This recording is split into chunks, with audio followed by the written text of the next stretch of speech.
Good. Well, I'm going to say, first of all, why not?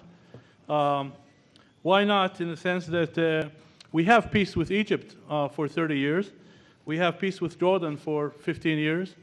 We have an armistice with Syria called the Disengagement Agreement for 35 years now that has not been significantly violated, at least not by the Syrians.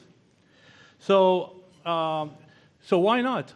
And I know, and King Hussein and President Sadat made peace with Israel without, last time I checked, without joining the Zionist movement. Nor, by the way, were they required to recognize Israel as a Jewish state. But despite this, this peace survived for this period of time. And I think I'm also optimistic because I think the Palestinians now at least have a leader, one leader, Salam Fayyad, the prime minister, who actually is, in a way, going in the footsteps of the history of the Zionist movement in building state institutions, building the foundations for a Palestinian state. Now, you can say, well, what does this have to do with peace? But I think that he recognizes, and I think everybody should recognize, that that state is not going to prosper without peace.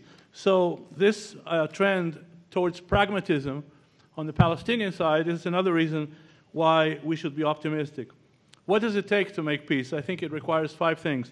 We need strong leaders.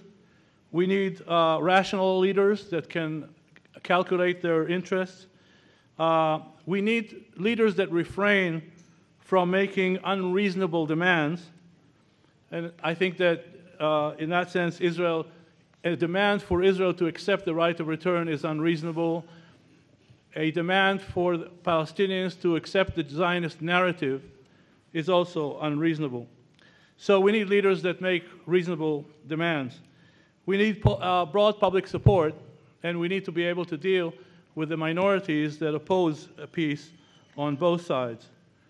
And in some, although not in all cases, we need strong American involvement.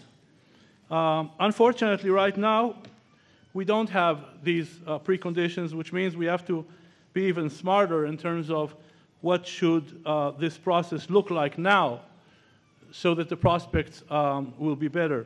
And here I will just end by making 5 or 4 points about one of them that I've already made, which is very, very important. We will have peace if we will be modest about our expectations. My position is that all permanent status issues need to be negotiated, but we need to focus on the practicalities of the permanent status issues, and not on the ideological, symbolic dimensions, which have to do with national narratives, which I don't think we can deal with. So even on the refugees, we can solve the practical dimension of the Palestinian refugee issue. We can't deal, in my view, with the right of return. We can find a formula for Jerusalem, but I don't think we can find a bridge the gap on the issue of the sovereignty over Temple Mount or Ham el-Sharif or the Holy Basin.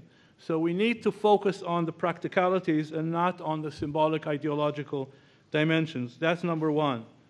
Number 2, we need a more vigorous American role. There is nothing that the Americans have to learn about this conflict that they don't know. So I don't think that we have to go through more motions for the U.S. to present essentially a development of the Clinton parameters. The third point is that we need to change a very important principle that the Camp David process was based on, which I think was a big mistake.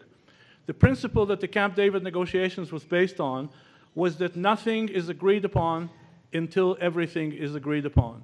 And the problem with that is that that eliminates the possibility of agreeing on some things and implementing them, so that, first of all, the process is not held hostage to the most difficult issue, and also because that gives an opportunity for people to feel that there is progress being made, because whatever is agreed on is implemented and is not held hostage to the most difficult issue.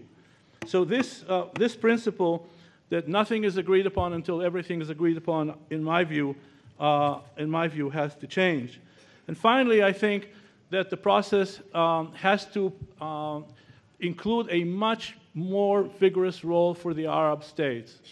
The Arab states have, in a way, expressed their willingness to play a larger role with the adoption of the Arab Initiative.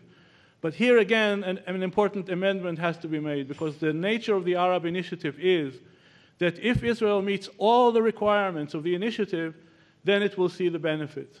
And that, of course, creates a situation where there is no dynamic incentive structure. You have to create a situation where there are benchmarks for Israeli compliance with the demands of the Arab Initiative, and Arab states provide rewards for every benchmarks made so that Israel will have an incentive to move along this continuum. If these 4 changes will be made in the nature of the process, I am optimistic and I hold by my position. Why not?